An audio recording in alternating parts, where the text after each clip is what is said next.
The virus will dissipate eventually. The epidemic will come down eventually. Eventually, it will be a historic fact that we'll be able to look back on it. This too will pass. It will pass. But the only thing is we have to now, today, be conscientious about our precautions, because it's the precautions which are going to govern.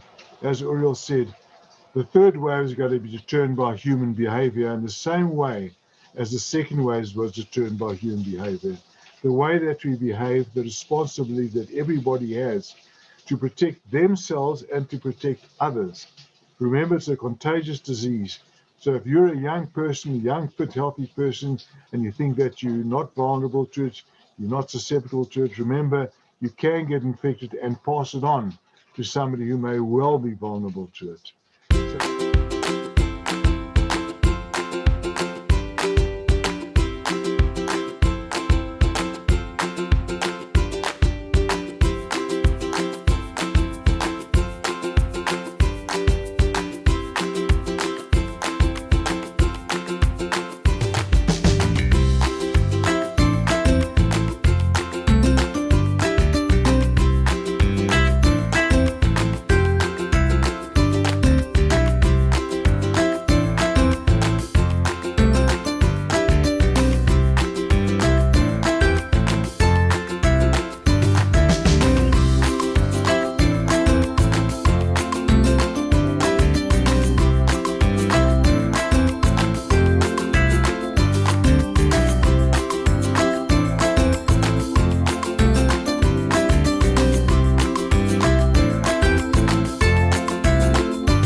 Ladies and gentlemen, and a very warm welcome back to the Base Online.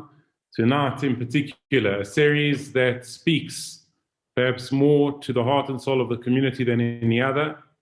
The amazing people, the organizations, the dedicated staff, the volunteers who perform acts of kindness is something that certainly deserves to be highlighted. It is our hope through this series to highlight and recognize and give gratitude to their tremendous dedication and commitment. And through recognizing what is done, we can please God inspire each other to do a little bit more, to care a little bit more, and we can all make a difference. Tonight is special not only in and of itself, it is also special because we are launching a new term at the Base Online. Over the next 8 weeks, there are a wide range of opportunities on offer. Nightly webinars covering Chesed, Jewish history, international guest speakers, Holocaust education, teen education, Talmud, Chumash, Halacha, davening, and so much more. Literally morning, afternoon, and evening options. You can find out more by going to www.thebase.org.za. Tonight we have very special guests. Professor Barry Schoub, world-renowned expert virologist and chair of the Ministerial Advisory Committee on COVID-19 vaccines, and so much more. Thank you for affording us this opportunity, and on behalf of all those present, and in fact our community, I'd like to thank you for all that you do. Interviewed by our very own Rob Katz, followed by an update with none other than Uriel Rosen from Hatzolah, and also in relation to Uriel and the entire Hatzolah team, we greatly appreciate all that you do for us on a daily basis. To say thank you really is a belittlement of what it is that you all do for all of us. We greatly appreciate all of you. Without further ado, I'd like to hand over to Rob Katz. Just before I do, I'd also like to acknowledge Dr. Stavros Nicolaou, who is also in the audience. And it's very nice to have you here as well, Doctor. And without further ado, I'd like to hand over to Rob Katz. Thank you, Rabbi, and a warm welcome to our participants, namely Professor Barry Schoub. Welcome, Professor. And Uriel, welcome back to you. How we're going to proceed tonight is we're going to start with Professor Schoub, and then once Professor Schoub is finished, Uriel, we're going to come and we're going to get an update from you on Hatzolah. Just a very warm welcome, first of all, to our audience. I'd just like to especially mention tonight that please, our chat show for comments and questions is open. I've already had a heap load of questions before the show coming through on WhatsApp from certain people, and I will be putting them to the professor later on in the show. So please We welcome the questions and the chats and comments, and I will make every endeavor to make sure that all relevant questions and comments are asked, commented on. Just before we start with Professor Schoub, just on a personal note, I'd like to just welcome Dr. Stavros Nikolai. Stavros is my oldest and first friend. It's a friendship going back over 50 years. For those who don't know, Stavros is heading up the Department of Health for Business South Africa, and Stavros is at the forefront of sourcing ventilators and vaccines for South Africa, and is doing a monumental and Herculean job in trying to make sure that each and every South African is getting what he needs. Stavros, on behalf of the community, I talk on behalf of the community. It is really, really our privilege to have you with us tonight. Please, again, feel free to comment and ask any questions. And we thank you from the bottom of our heart for all that you do, not only for the Jewish community, but for the wider South African community as a whole. And you and your family should only know from blessings. Right, Professor, let's start with you. Sure, Professor, I think that you must be the most well-known doctor in South Africa, whether you mean it or don't want it, whatever. I think you're the household name, so it's really an honor to have you on our show. You became a professor of virology at the age of 33, and now you're finding yourself at the forefront, really, of helping to find a cure for this vaccine. Did you ever in your wildest dreams think that at this stage of your life and professional career, this is where you would be? Was it even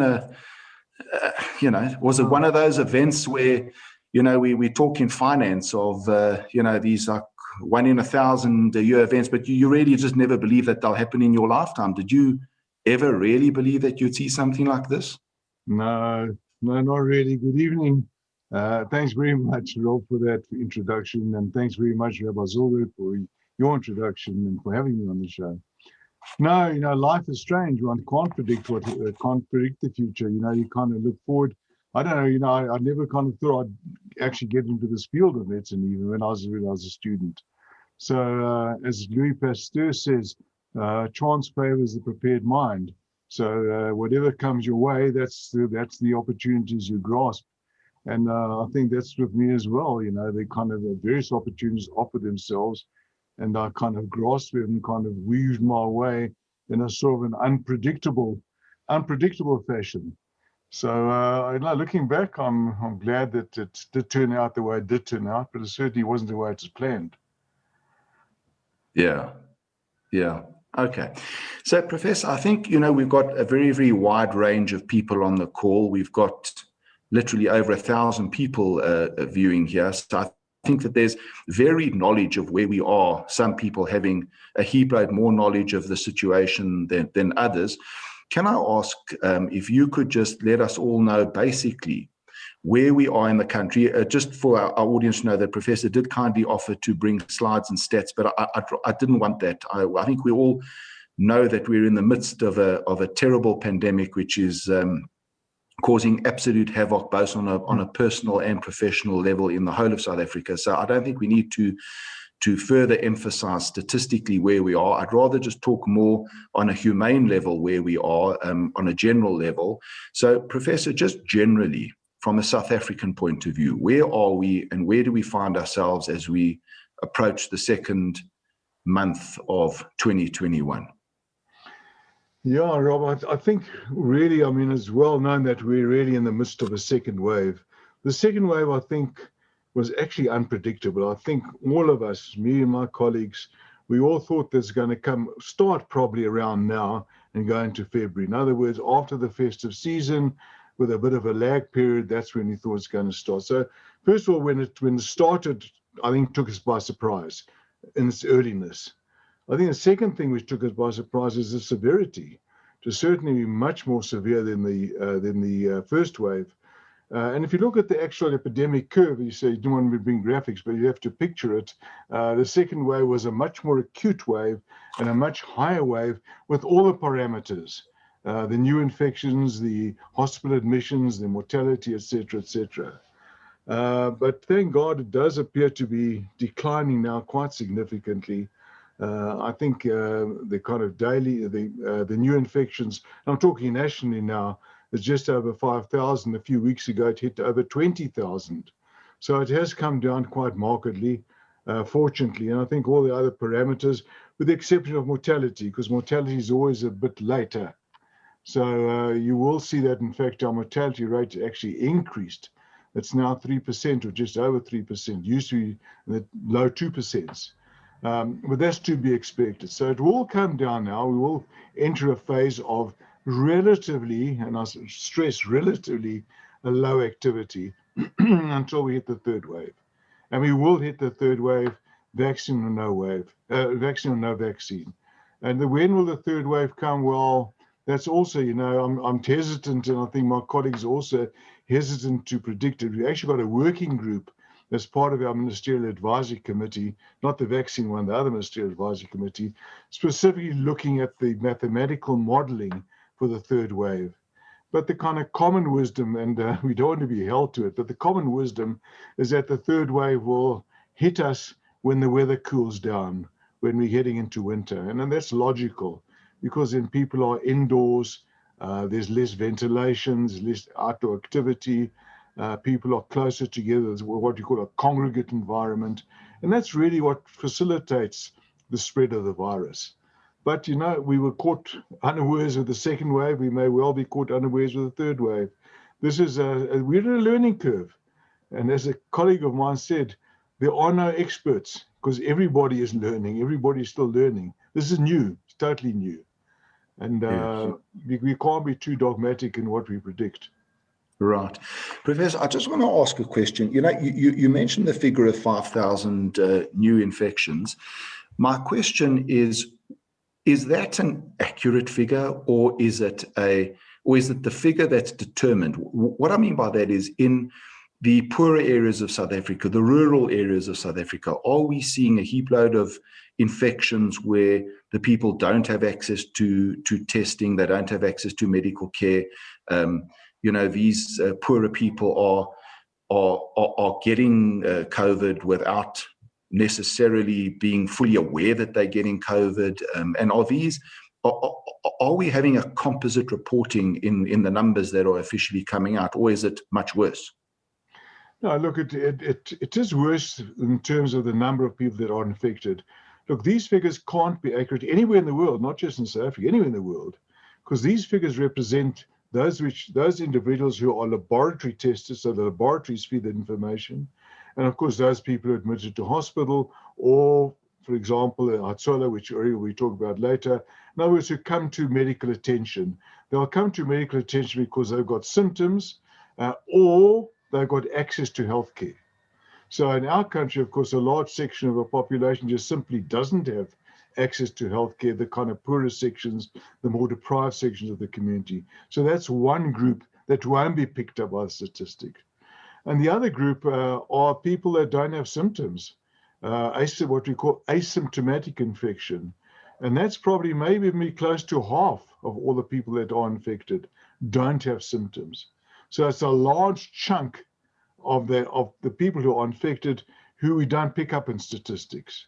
And that's common actually to all the parts of the world. But of course, South Africa, the added problem are people that just simply don't come to the healthcare system.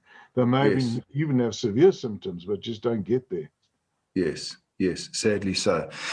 Professor, the question that everyone asks is, when will this pass? You know, people say to me, you know, when will we return to normal? I'm with all confidence. I don't think that, you know, I ask them, well, what do you mean return to normal? So return to normal means that, you know, we go our daily lives without meeting masks, going out with friends for coffee, go to the office, you know, do the normal social interacting with that people do, going to shul on a daily basis without masks, sitting close to each other, etc., etc. I've read in literature that situation won't happen before the end of 2022. You've said we don't really know. No one's an expert. You know, or whoever knows more than anyone else in the medical field, saying that there could be an end to sight. You know, we will, and there's a heap load of questions coming through on vaccines, which we will get to. But, you know, is there, at this stage of the game, does it look like in the next year or 2 or 6 months that we will return to something of normality, or nothing of normality? Yeah. The thing is this, if you look at the epidemic itself, the epidemic is what you call a virgin soil epidemic. In other words, it's a brand new virus in a population, a human population, global population, not just South Africa, which has never seen this virus. So this is what happened. To give you an analogy, these kind of epidemics happened, for example, when in the middle of the 16th century, when the Spanish conquerors went into America and the indigenous population had not seen, for example, measles or smallpox. And then it spread wildly because that population had no immunity.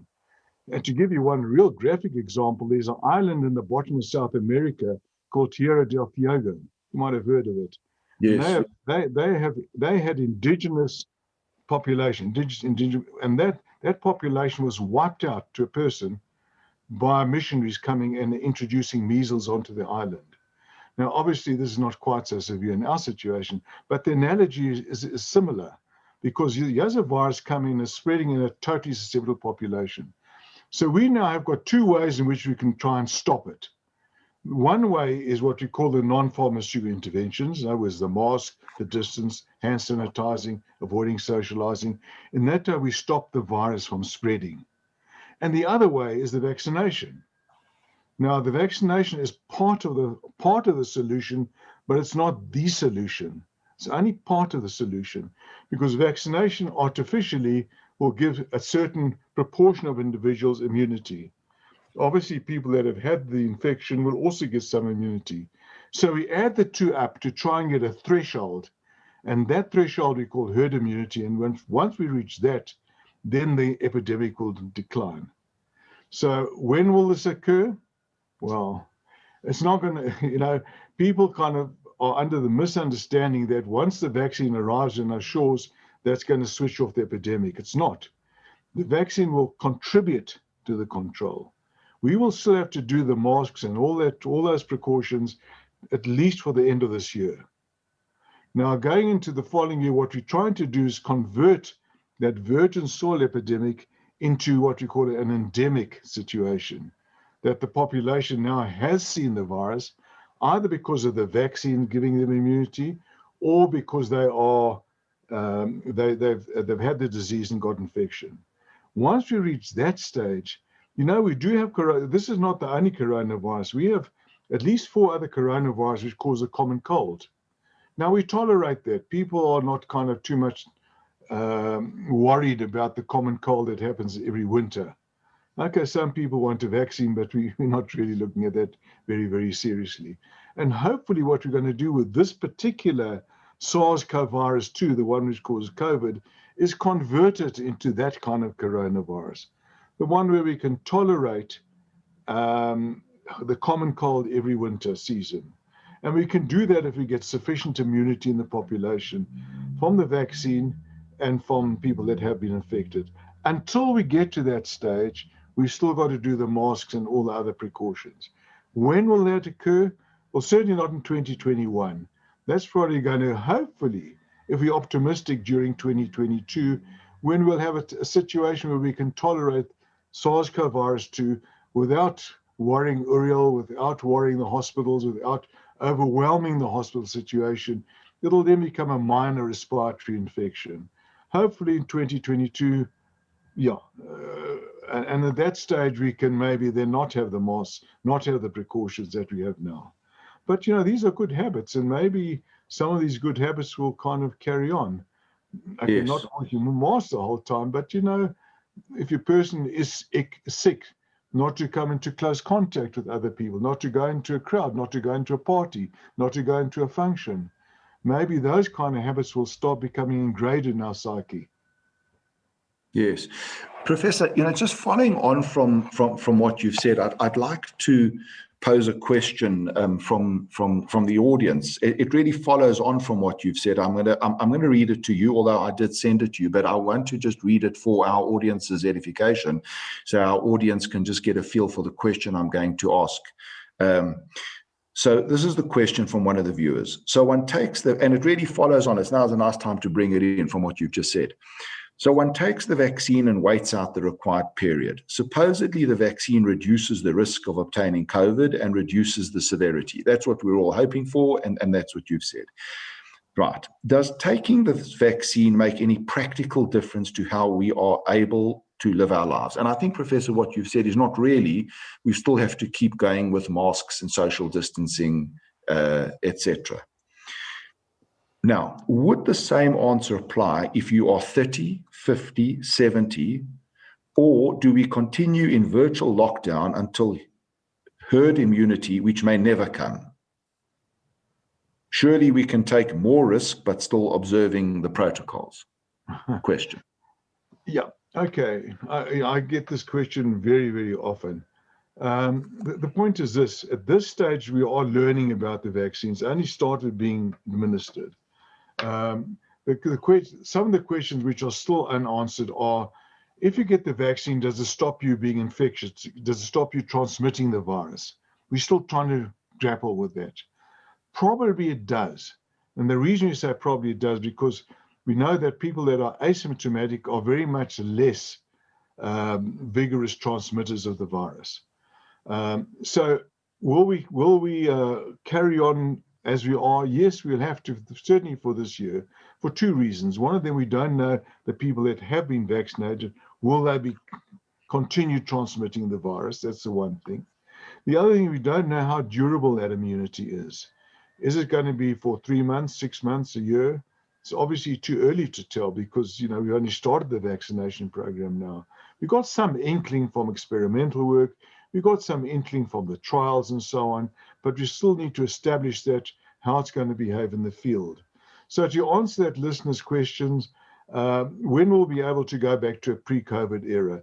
We'll be able to go to pre-COVID era when we get to herd immunity. Now, we will get to herd immunity. It's not that herd immunity will never come. We will certainly get to herd immunity. And hopefully we'll get to herd immunity by early next year, or maybe during next year. But we will get to herd immunity. I think that's almost certain.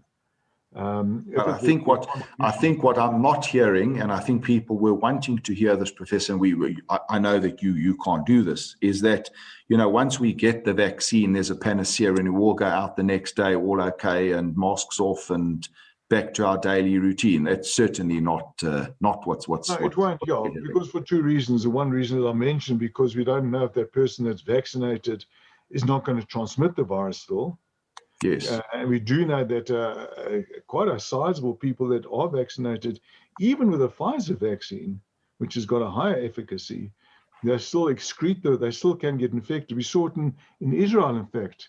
You might have seen some studies which have reached the lay media, where a large proportion of people that have even a second vaccine shot have been infected.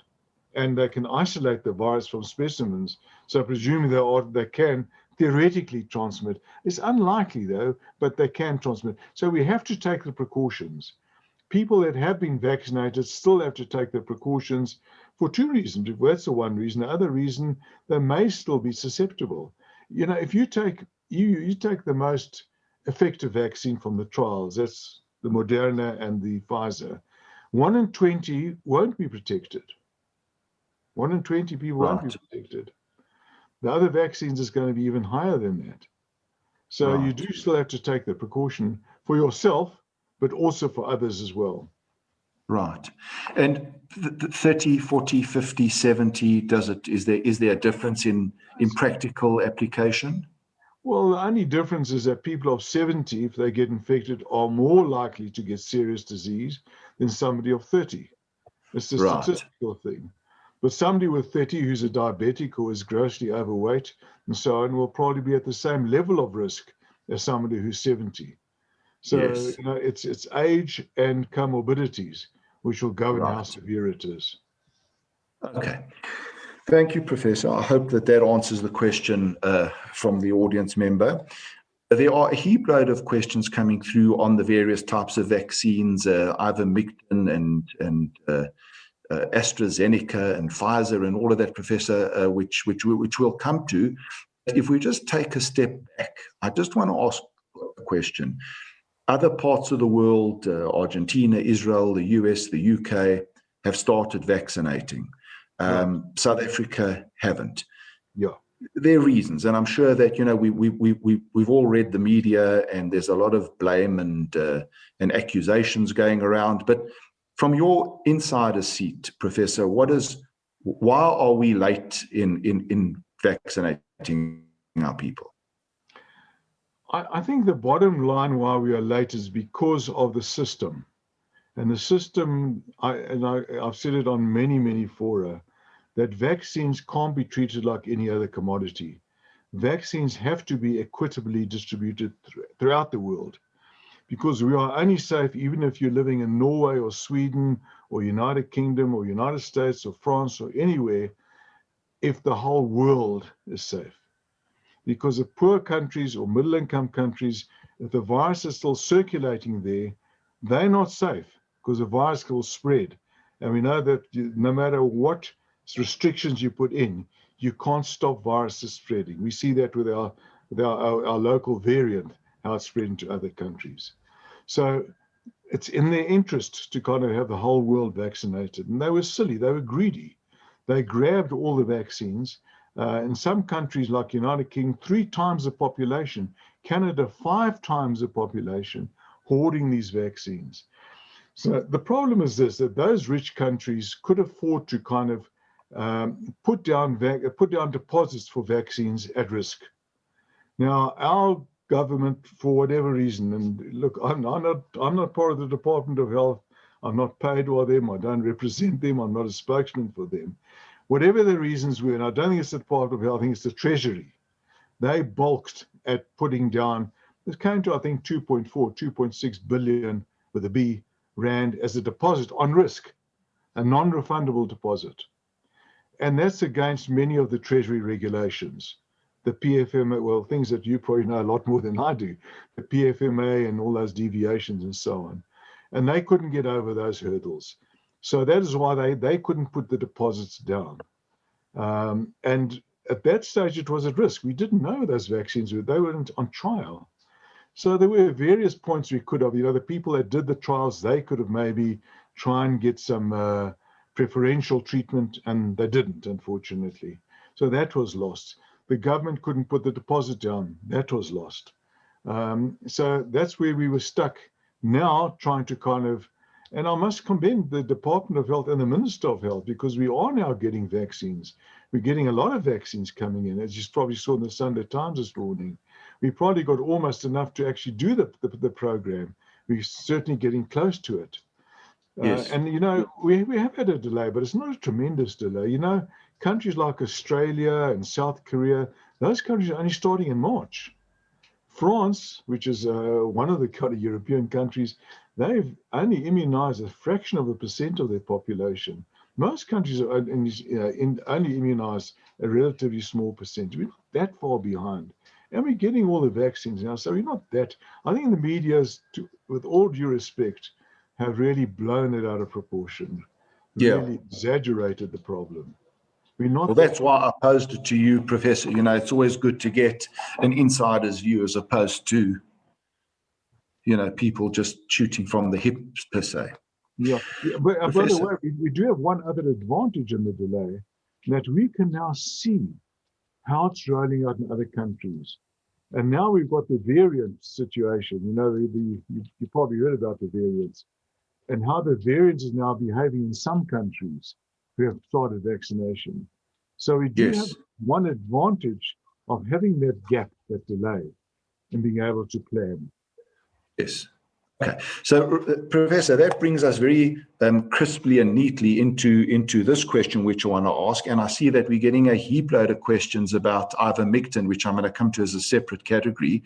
But let's just follow on from what you said and lead into this question. This was actually a question sent to me earlier today by a medical doctor. Again, I have sent it to you, Professor, but I would like to just take my time reading it to the audience. Okay, based on most updated data, what is the efficacy of the different vaccines, specifically the ones that are being rolled out in South Africa this February? And if one had a certain vaccine, can they then have a different manufacturer vaccine with higher efficacy later on, should it become available? So just for our audience, I think the question, Professor, correct me if I'm wrong here, is, we're going to get what we're going to get. And as the professor said, we are a bit later in the process, so we have a bit of experience on hindsight. If we find that what we've got is not working, or something else is better, does it make sense to get something else over and on top of what we've got? And is that of value? Correct, Professor? Yeah, sure. No, I must stress the way that these efficacy figures are arrived at is from the trials. In other words, the way that the trials are conducted is that you have two groups. One group get the vaccine, one group get a dummy or a placebo. And then you wait. And then you wait until people get infected. And then you see how many are in the placebo arm, how many are in the vaccine arm. And then you do your calculation. So in other words, if there are 100 infections and 90 of them are on the control arm, 10% on the vaccine arm, your efficacy is 90%. That's how it's calculated. And, the numbers aren't huge numbers. You're talking about maybe 200 people out of, say, 40,000. 40,000 would be in the trial. Say 200 are those who get infected. And then you kind of work those figures out. The reason I'm saying that is that this is in a controlled environment in a trial.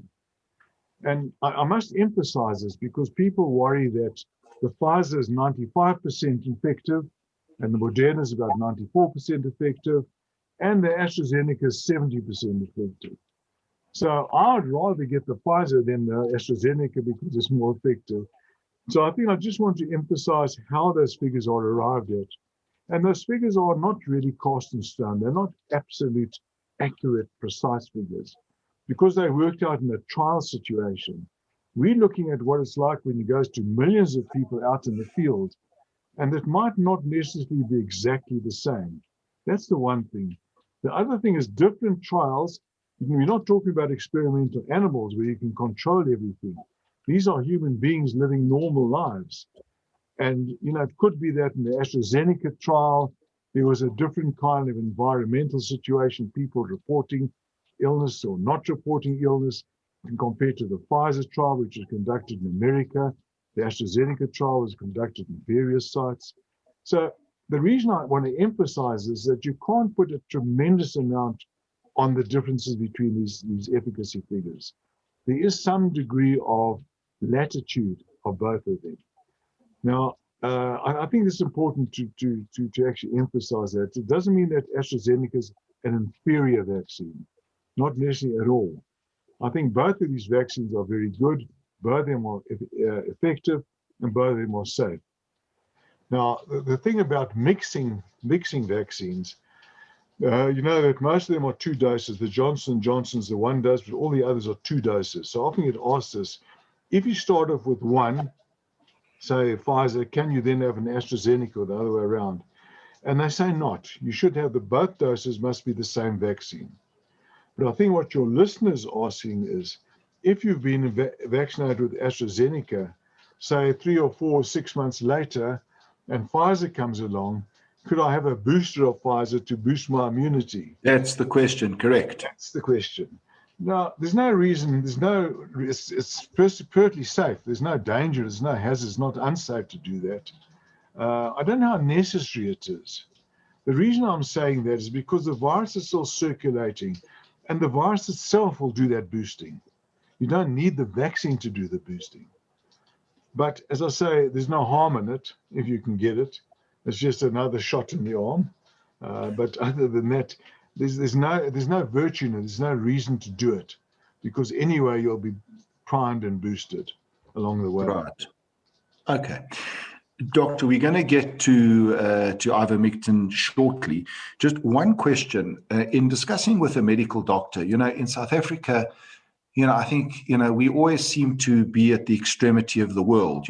I don't think we're ever just been a normal, regular country in the middle. We have the biggest crocodiles in the world. We have the most venomous snakes in the world. It's just who we are, where we are, etc. So when people talk, we have the best rugby team in the world, whatever. So yeah, but my favorite one is we've got the biggest crocodiles. But we don't. The Australian crocodiles bigger. No, but ours are more vicious. Ours are more dangerous than the Australians. Ours are. I put my money on our Nile crocodile any day of the year. So, Rabbi, so Professor, the thing is like this. When it came out that the South African strain, and the whole world spread out across. There's now a South African strain, and then there we go again. We've now produced something that's different. This, that, and the other. And now, the country of the world, there's been 4 South African strains found in Australia and 7 found in Israel. And, here we are, we've now produced another venomous snake where no one else has produced the venomous snake. When I was speaking to a medical doctor, I think it's important for our viewers to understand this because this really changed my perception of this whole thing. And he said the following: a virus is a live thing and it lives on and it will try and keep on living. And the reason that we've picked up a variant, a mutation in the virus, is because of our advanced AIDS testing and experience, whereas other countries are not as advanced in picking this up. But he says it's only a matter of time before other countries, their own virus mutates differently into their population, and carries on a life in their world, much like this virus has mutated and has been identified. And I use the word identified first in South Africa, but what this doctor said was that he's almost sure that in almost every part of the world where this virus is, which is most of the world, there are mutations that haven't been picked up in those parts of the world. Is that a fair fact to make? Very fair and very accurate. He's absolutely right. He hit the nail on the head. In fact, I must tell you that in our meetings, we're not allowed to say South African variant. We're not allowed to say it. We've got to say it's a 501v2 variant. That's its official term. And if in a meeting you say South African variant and the minister's there, he'll reprimand you because it's not a South African variant. It's a variant which was picked up in South Africa. And that variant may well be circulating in the United States. Tony Fauci, in fact, has bemoaned the fact that they don't have the kind of surveillance that we got. Now, this is what we call genomic surveillance. In other words, you survey the actual genome. They do that by sequencing. So it's quite a cumbersome, quite a scientifically advanced kind of technique to do. So we do, I don't think it's really so much related to the HIV, maybe it is, but in either event, we do have sophisticated genomic surveillance in quite a number of laboratories in the country. We got it at the NICD in Johannesburg, in Cape Town, Stellenbosch, very much so in KZN. And in KZN is where it was actually picked up. So this happened to be picked up in South Africa, but isn't a South African variant. It's just picked up here. Unfortunately, now it's got the term the same way as DJ Trump said that the virus was a China virus, and that got a bit of flack because it's caused problems. Yeah. Because now it's saying, you're ostracizing South Africa because we're generating these dangerous variants. Not so. Not so. It's picked up here. So that doctor is absolutely correct. Okay, good. Professor, let's now get on to ivermectin. There's a heap load of questions coming through on ivermectin. I'm going to try and read quite a couple of them that are quite common, and if you can then try and just explain where we are with it.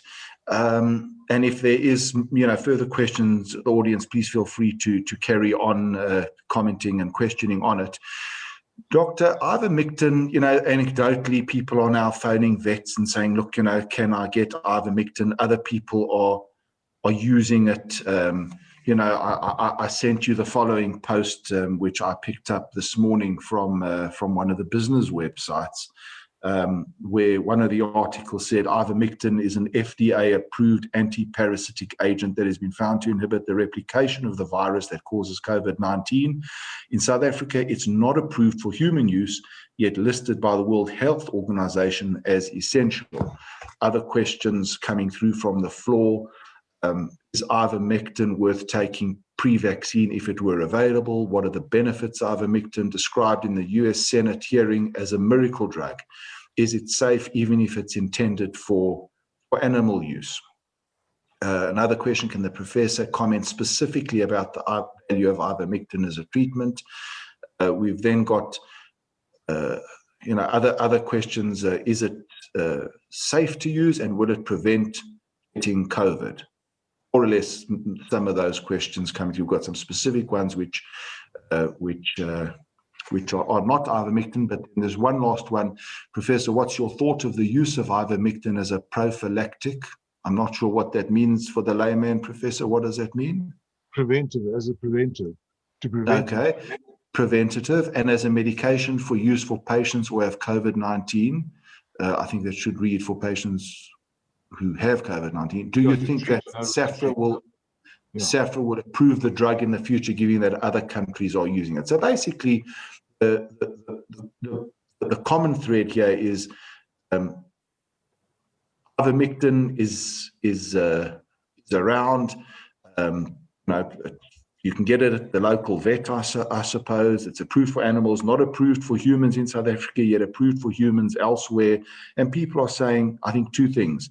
Why is it not approved here, and is it effective? Okay.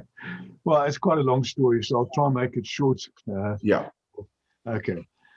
First of all, ivermectin is a drug. It's not a new drug. It was invented, I think, in the 1960s. In fact, the guy that invented it got the Nobel Prize. And it's a drug which is very effective to treating roundworms. So it is used in humans for treating a disease called river blindness, which is due to a nematode or a roundworm. And of course, that's a disease we don't get in this country. It's a disease of tropical Africa. There's a dermatological skin preparation used for treating severe scabies.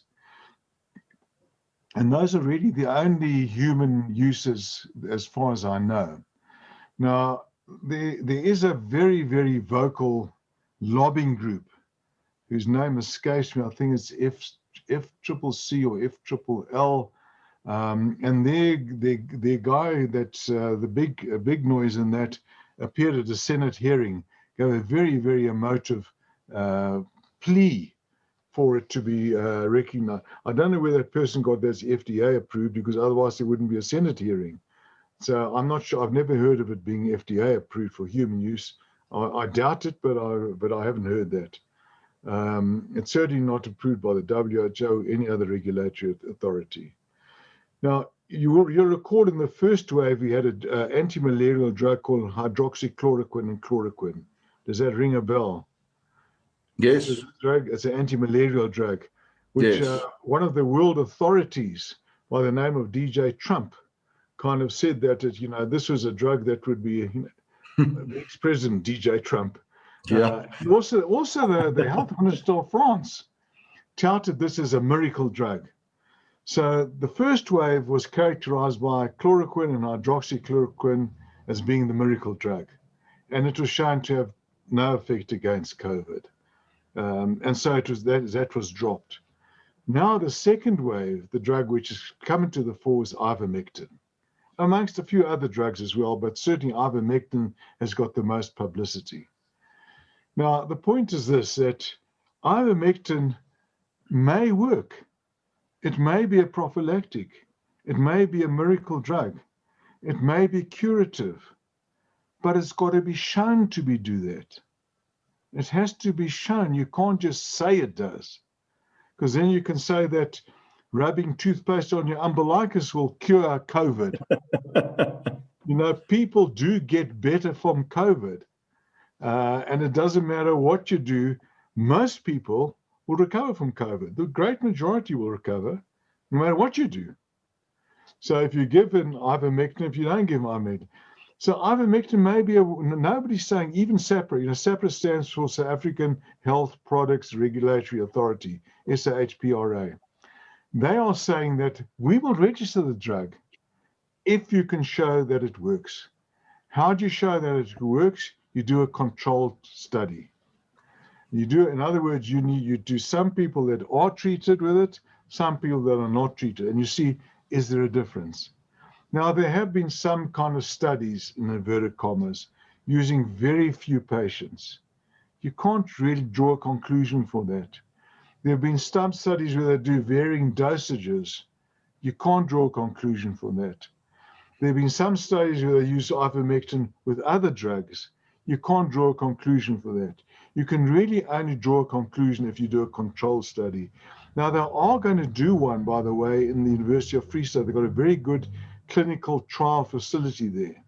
And it may well be that ivermectin will be shown to be effective. Nobody's dismissing it. I think we must stress that, because we've been often accused, why is SAHPRA just dismissing? They're not dismissing it. All they're saying is give us the evidence, and they're keeping an open file on it, waiting for that evidence to come in.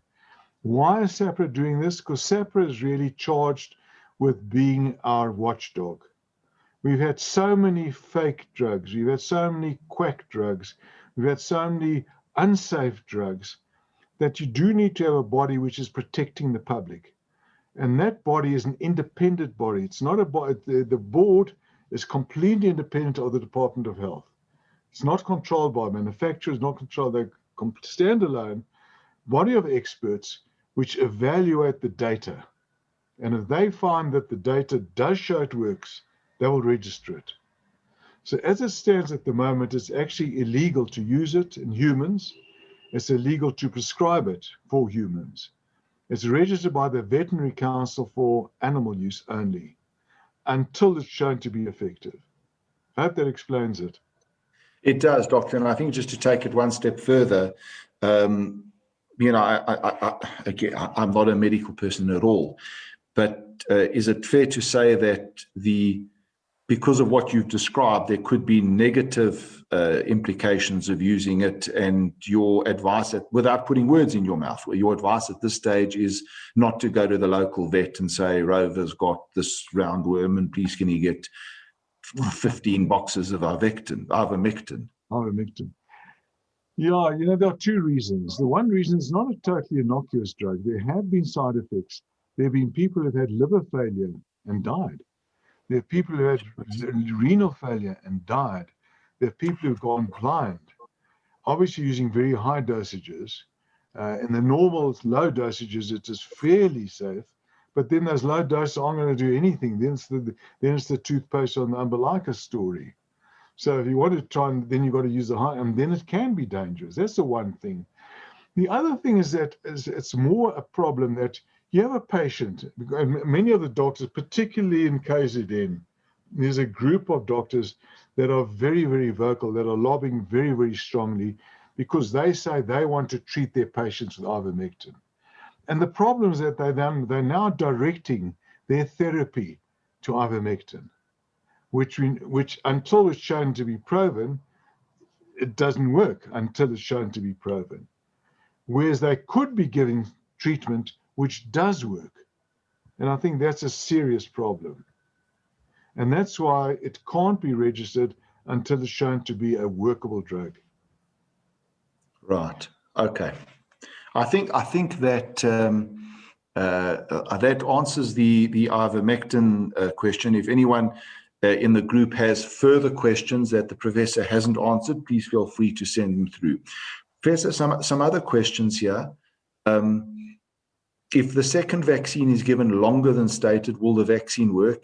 UK want to change Pfizer vaccine 12 weeks apart instead of the 3 weeks from the trial. Is that irrelevant to South Africa? Yes, that's a very good question, in fact, because in fact, at our Ministerial Advice Committee, we actually debated that. And it does appear that if there are pros and cons to delaying it. This listener may have read, or you may have read, that in the UK, they're actually advising to delay the second dose, which normally is between 3 and 4 weeks, depending on the vaccine, to 12 weeks. So it's quite a long time after the first dose. Now, there are pros and cons. The disadvantage is that after the first dose, there's incomplete protection. So there'll be a period of time where somebody won't be adequately protected. There'll be some protection, but they'll be inadequately protected. That's the one problem. The other problem is quite a long period of time. We're just worried, will people come back for their second dose? They might forget about it in 3 months' time. So those are two disadvantages. But there are two advantages. The one advantage is just a practical one. You can stretch your doses out to obviously more because you're giving one dose instead of 2 doses. But there's also a medical advantage in that we know that if the second dose is given quite a long time afterwards, you do get a better immune response. And we actually see that with a number of other vaccines. Hepatitis, you've heard of a hepatitis vaccine. They do stretch it out to 6 months, in fact, after the initial. So we do know that the immune response tends to be a bit better if there's a longer period. So we actually are recommending, in fact, that we follow the United Kingdom system and go up till 12 weeks. But it's a kind of a very soft recommendation. So there is an advantage of doing that, provided the person realizes that in the interim they're not adequately protected. Right. Great. Thank you, Professor. Professor, just some unrelated questions just to really conclude. Trials disqualified people with allergies. Can people with allergies get the vaccination? Yes, they can, but importantly, they must alert the person, the facility that's giving the vaccine, that they do have an allergic propensity. The reason for that is that now I must stress it's very rare, but there have been some severe allergic reactions to. They've been reported from the Pfizer and from the Moderna vaccine, the 2 mRNA vaccines. They've had severe what you call anaphylaxis, and they've had to have emergency treatment. There've been no deaths or anything, they've all survived, but this is obviously a serious complication. But our stress is very rare. But it's important that they do alert whoever's giving the vaccine that they do have allergic propensity, so that the medical board, whoever's giving it, can be alerted to that. And they should then, after receiving the vaccine, normally we say they should wait for 15 minutes after. I think these people should wait for at least half an hour before they leave the vaccination site. But they should have the vaccine. They should have. Wonderful. Professor, should someone with low white cells due to chemo have the vaccine? Will the vaccine still be effective? Well, there are two questions there. Will the vaccine be effective? Not so. It won't be so effective because their immune system is now dampened down by the reduction of the white cells. Should they have the vaccine? Undoubtedly, because they are at risk. They are what we call have a comorbidity. They are at risk of severe COVID. So they should have the vaccine, but also they must remember that the vaccine is not going to be as effective as with other people. So they should still be very careful in terms of precautions. Right. Okay. We've got a question, Professor, which I'm not sure is practically applicable to us, but because I'm not sure, let me just pose it to you. If the vaccine has to be kept at a certain temperature, what happens if there's a power outage? I think the question is, is the vaccine kept at a certain temperature amongst the general populace? I don't think that that's true. I would assume that where the vaccine is kept are generators to make it such that a power outage would be of no consequence. But is that a correct assumption? Now, I think what the questioner is asking, different vaccines have got different storage requirements. You take the most extreme, which is the Pfizer vaccine. The Pfizer vaccine has to be stored at -70 degrees. Those are ultra deep freeze, which is not only present in the major urban centers. The Moderna vaccine has to be kept in the deep freeze, the -20. And the other vaccines can be kept in the ordinary fridge. Now, for the -70, of course, you can keep it going with dry ice, but then you need to have a supply of dry ice, which has to be added every 5 days to maintain that very low temperature. So in a power outage, of course, that would be okay. In the case of the -20 fridges and the other fridges, vaccine fridges should have backup. All vaccine fridges. Now, a fridge, if the door's kept closed, can maintain that that temperature for quite a few hours. So as long as the door's is not being opened, so the cold air escapes. But otherwise, there have to be contingency plans. There's got to be some backup, either battery backup, paraffin backup in the rural areas, and so on. Okay. Professor, are people with type 1 diabetes more vulnerable than those with type 2? It's interesting that, because I actually asked that of a colleague of mine, a clinical colleague, who said, no, there isn't really a difference. But I must admit, in the literature, I'm not sure that I've seen that there is a difference between the two. I think diabetes carries a risk, whether it's type 1 or type 2. Okay.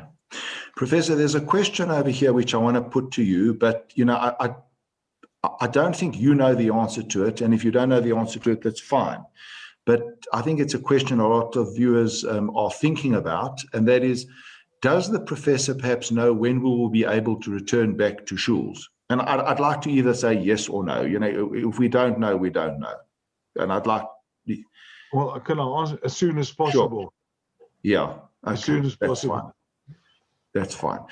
Professor, second last question was the last question, and then I just want to make a comment from Stavros. In the first wave, young kids did not get very sick and did not easily transmit the virus to adults. With the second wave and the new variants, is there a higher risk for young kids, and do they transmit to adults? If there's a difference, what age is considered young? Do you need to try and keep all the same precautions? Yeah, a lot of my clinical colleagues have commented that these, and Uriel might also want to make some comment, have commented that in the second wave, more and more young people seem to be getting ill and more seriously ill. Now, those are clinical impressions. But when you look at the actual data, the hard data, comparing the first wave to the second wave, there doesn't seem to be a difference, both in the age distribution and the severity. So that's the hard data, but certainly many clinical of my clinical colleagues and friends have commented that those who are actually treating patients, that they are seeing more and more young patients and more sick young. It may be that there are more people and it's just overflowing that way. And my colleagues in London have said exactly the same thing, that when the data comes out, it doesn't seem to show that. But the clinical impression is, yes, that there are. In terms of if you look at kids under the age of 10, and there's been quite a few publications, just medical publications, coming out very, very recently now, in fact, again, re-emphasizing that, first of all, clinically, they don't get ill, or very, very minor ill.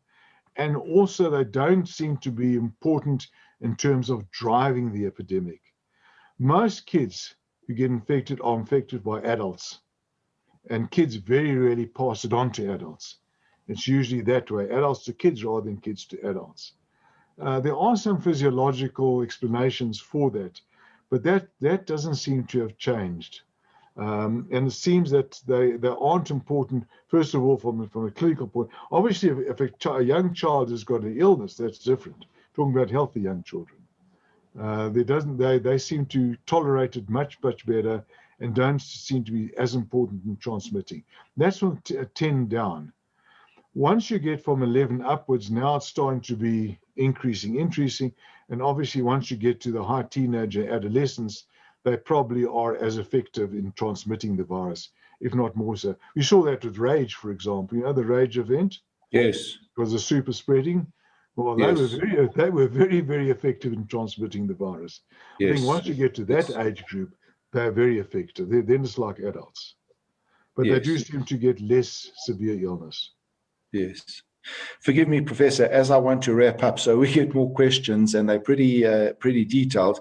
If I can just ask for another 5 minutes of questioning of your time. Oh, sure. Please ask the Professor about biologics and immunosuppressants with the vaccine.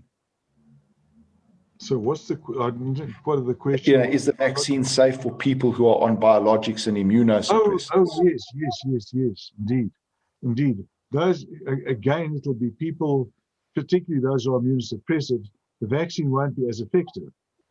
but they definitely should be vaccinated, because if they get the illness, they get the infection, they're going to get more severe infection. Yes. So they should be, but they should also be warned that the vaccine is not going to be as effective in them. They must still carry out the precautions. Yes. Further question, doctor, this is from another doctor. Is the vaccine safe for pregnant and breastfeeding women? Yeah, that's a very frequent question I'm getting asked that. You know, the one problem is that it hasn't been trialed. The trials haven't been done in pregnant women. In other words, you don't have pregnant volunteers. There have been some volunteers who didn't know they were pregnant and then became pregnant during the trial. So of those, certainly the vaccine doesn't cause any problem, both to the pregnant mother or to the fetus.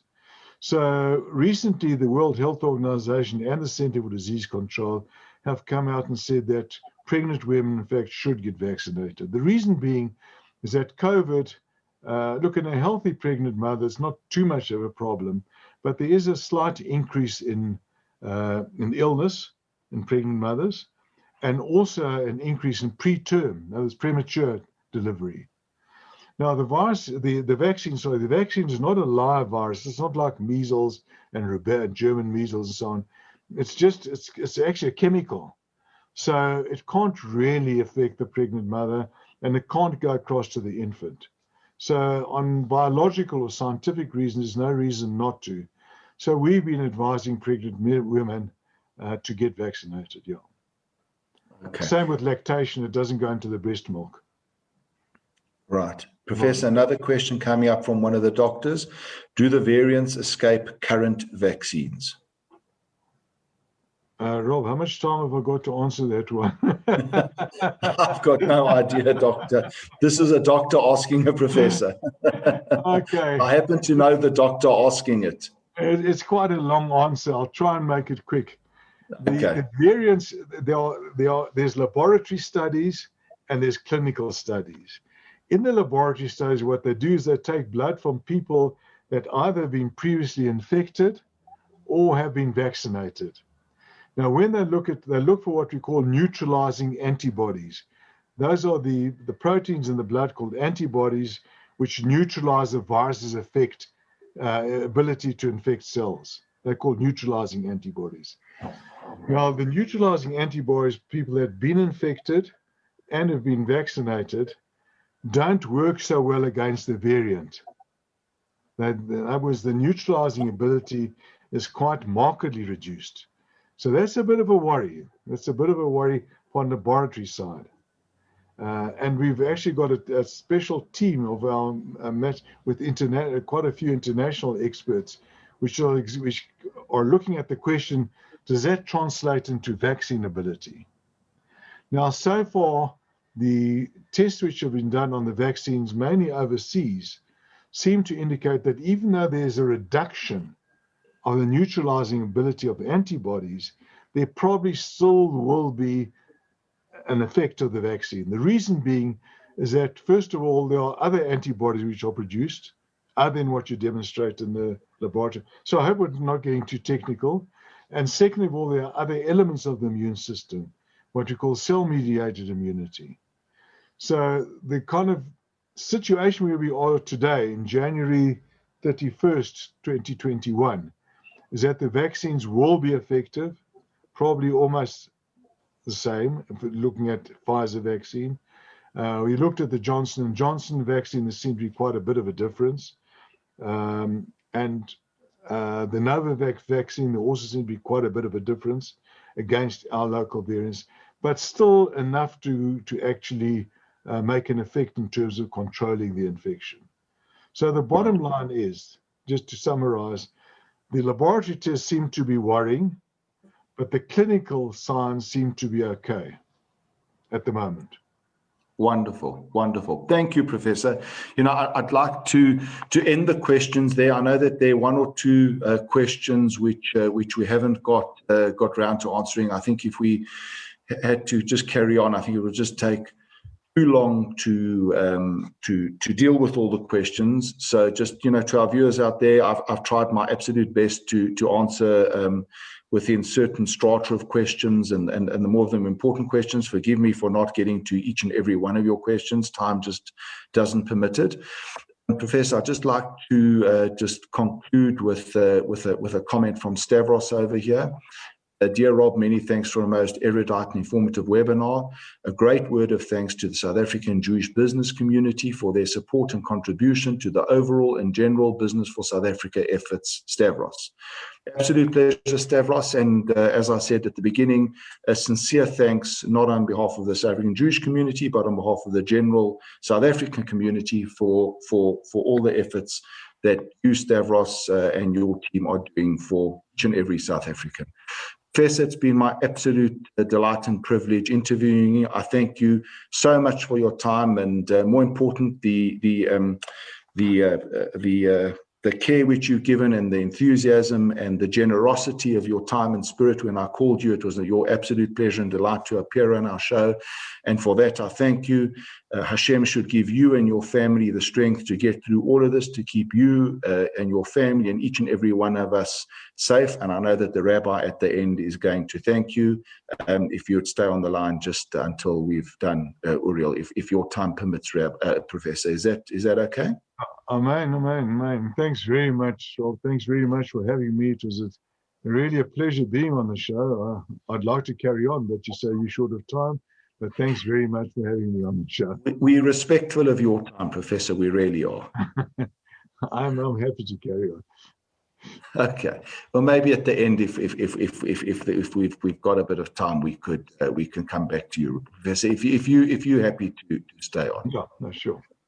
Okay, Uriel, over to you, an old hand at the base Chesed program. Uriel, I think you're the most capped participant that there is. So thank you once again, Uriel, and again, thank you for your generosity of time and spirit. When I asked you to appear again, it was an absolutely no problem. And once again, thank you for appearing. Uriel, you're an old hand at this. I think when we discussed it, I wanted, when you came on the second time, you corrected me and said we're in the midst of the second wave, and you gave a heap load of stats as to where we were, what we should be doing, what we shouldn't be doing, etc., etc. And today is just really an update at the end of Jan as to where we are from a community and what we still should be doing and what we should be mindful of going forward. So, Uriel, over to you, and I'll leave it over to you. So thank you very much, Rob, for having, and thank you for the base for hosting us. This has been a really informative webinar, and I almost didn't want it to end. Can you just see my screen? We can indeed. Great. So let me run through a little bit of a, call it a stats update as to where Hatzolah is sitting at the moment, and somewhat a reflection on where we are as a community during our second wave. So we currently have, we've total since the beginning of the Hatzolah Wellness Program, treating COVID patients, we've looked after 2,344 people. We currently have 144 active cases. And some interesting information about this is that the average new cases per week between the first wave and the second wave, in the second wave, we had an 82% rise per week. So we had a lot more, call it, cases within our second wave than we did in our first wave. If you look, this graph really talks about the active cases per day. And during our first wave, our peak active cases per day, that means how many active COVID positive patients we were treating at one given time. In the first wave was 263, and in the second wave was 333. We've remarkably come down. We're still sitting at 140 odd cases, but we are definitely seeing the numbers coming down. If we look at how many calls were made by volunteers, over 45,000 calls were made by volunteers. These are to the sick patients. Certain patients get a call once a day and others get twice a day, sometimes more. So these are a significant amount of calls being made to patients.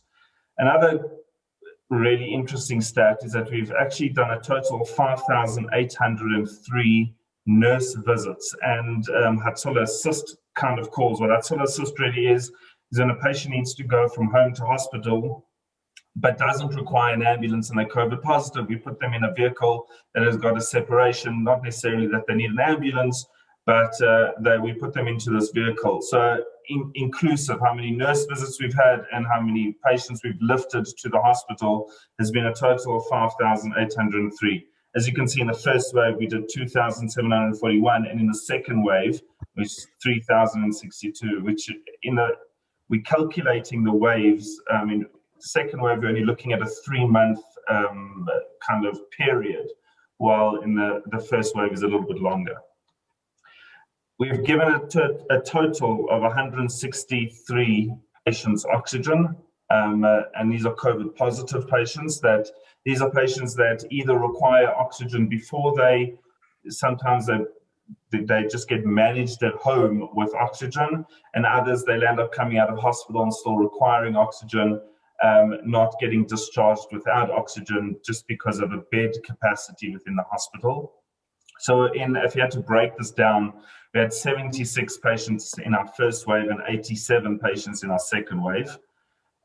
We've had a total of 270 admissions to hospital, total, both first and second wave. First wave was 116, and in the second wave was 154, which is a 21% increase in hospital admissions from a first wave to a second wave. And the bottom line is that we can't do this without an amazing team of people that literally spend 24 hours a day making sure that the community are safe and are looked after and vitals are being taken, that nurse rounds are being logistically arranged. If we just talk about nurse rounds for a moment, at the peak of our second wave, we're doing over 100 nurse rounds a day, and we're currently averaging about 80 at the moment. So we still got a lot of patients that are requiring nurses. There's still a lot of, we call them the critical patients that are at home, but we are concerned about them and they need more active intervention than just a phone call. And this is obviously not possible without a good, solid group of people, as you can see. And my last really little bit is, when in doubt, call Hatzolah will help you. If you test positive for COVID or you're showing all the signs and symptoms and you're still waiting for your test results, you can call our COVID wellness line. We'll assist you through it. We'll advise you accordingly. And obviously, if you need any emotional support, well, then there's a number for there. And that's really my little bit. Right, Uriel, thank you very much. I've only got I've got two things. First of all, again, there's nothing really that we as a community can say to thank you and your entire Hatzolah team for all that they do. It really is a Herculean task, and I've had firsthand experience with people very, very close to me who have been very, very sick with COVID, and it's just really amazing the manner and the care and the sensitivity and the expert attention that Hatzolah does. So just a big thank you, and I'm sure that the rabbi is going to thank you again. But over and on top of that, is there anything that us as a community can do for you that you need? What is it that we can do for you? We know what you can do for us. What can we do for you? Don't be shy. So I think, what I probably failed to mention is that, yes, I showed you that this is being run by an amazing group of, call it 67 people, but that's little to the amount of help that the community has offered, from delivering food to the Hatzolahs for the Hatzolah responders to donations. I mean, all of these things drive us to continue doing what we're doing and to achieve greatness. And The community is there, the community is helping in their way, and that's good. If I could maybe leave one message to the listeners, and that is a third wave is coming. We can't control that. We're not going to stop that. We've been here before. We've said this before. We know it's coming. Nothing we can do to stop it. Whether the third wave comes in 3 weeks or 3 months, it's absolutely dependent on us. And I think that is a message that we should take to heart. Wonderful. Wonderful. Uriel, thank you very much. Once again, I just want to tell you the pressure and stress that Uriel and his team are under. Just as we were about to start, Uriel had to take an emergency call. So we, really our heart goes out to you, Uriel. And again, Hashem should give you, your family, and the wider community the strength to keep on doing what you're doing. And my bracha is that, Uriel, you don't have to appear again. Please God, you'll just be well, and it'll all go. Please God, let's see. Uriel, if you can stay behind, if your job will permit you to, or your calling, rather, as opposed to a job, your calling will permit you to stay, the rabbi will want to conclude with you at the end. Thank you, Uriel. Professor, back to you. Just a couple of questions which I'd like to get back to. I think, the ivermectin story we've dealt with. There's still questions coming through about pharmacy selling ivermectin and perception that it was legal, and now that it's not legal pre and post December. I don't know if there's anything more that we have to say on ivermectin, unless there is something that you want to say. But if not, a question coming through from the floor on, do you have a view on what mask gives best protection? Dr. Barry Jacobson suggested last night that blue surgical masks commonly in use may not be safe. Thing about masks is, sorry, am I muted? No, you're fine, Professor. I think the most important thing about mask is how it's worn. Mask under the nose is useless. It's got to cover the nose, the mouth, come fit all the way around.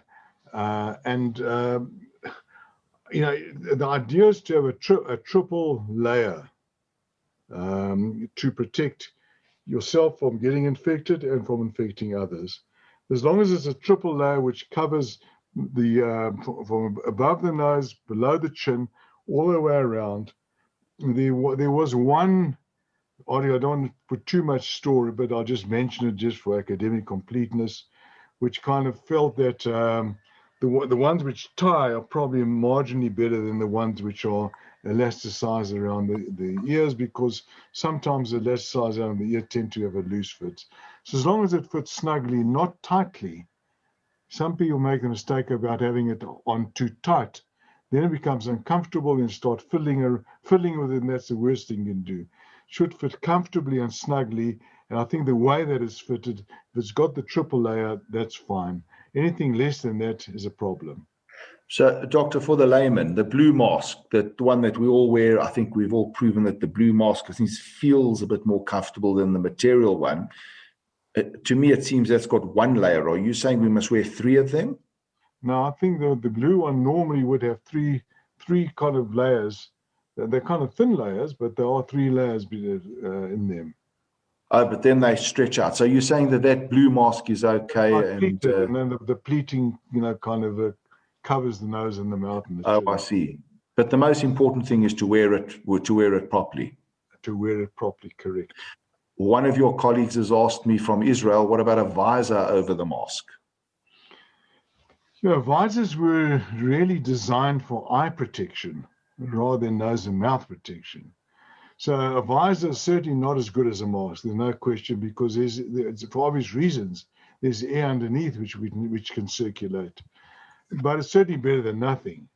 And it is a problem, for example, with teaching, very difficult teaching with a mask on. So what we recommend in the schools is to wear a visor, but at least have a very generous distance. And obviously a visor and a mask is obviously better, but a mask, generally speaking, is better than a visor. Right. Okay. Professor, another question coming through from the floor here actually relates to doctors. There's a heap load of doctors that have submitted questions. One sec, Professor, here.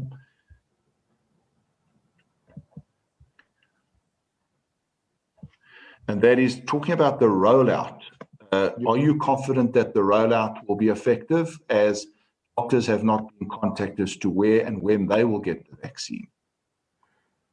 Oh, well, the doctors do have a site they can register. I think, in fact, one of them is Discovery. Have kind of managed a site where doctors, well, all healthcare workers, not just doctors, all healthcare workers can register. I think it was actually on the front page of this Times Jewish Report, that site. But they can probably get hold of it through Discovery anyway. So yeah, they could register there, and also the people that work for them who may come into contact with patients. So that is available. Am I confident about the rollout?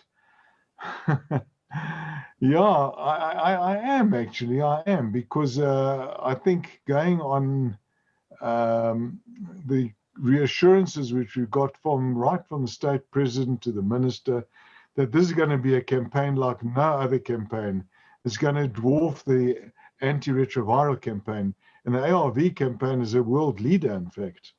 So going on that, yes, I do have confidence that they will, by the end of the year, immunize the majority of the population required for herd immunity. Fine. Doctor, just another question on ivermectin. It seems it's a subject that's not going away over here. If possible, could you ask Professor Schoub why pharmacists are allowed to sell ivermectin, which they are doing at about 3 to 4 times the original cost? Well, I can't comment about the markup, but are pharmacists allowed to sell ivermectin? After what you've said, Professor, it doesn't seem legal. No, they're not allowed to, and they will be prosecuted if they do. They're not allowed to dispense. So if they do, they can be prosecuted. It's a criminal offense at the moment. Okay. Professor, as a primary and high school teacher, do you need to shower and change your clothes when you come home from school? No, that's overkill. It's really not necessary. You know, the virus is, the people get infected by inhaling the virus. That's the one way. Or if their hands are dirty and they touch the mucous membrane of the mouth and the nose and the eyes. That's the only way. Viruses don't move. They can't move. Viruses can't go through intact skin. They cannot penetrate through intact skin. They have to land up on a mucous membrane or the respiratory tract, either through the eyes, the nose, or the mouth.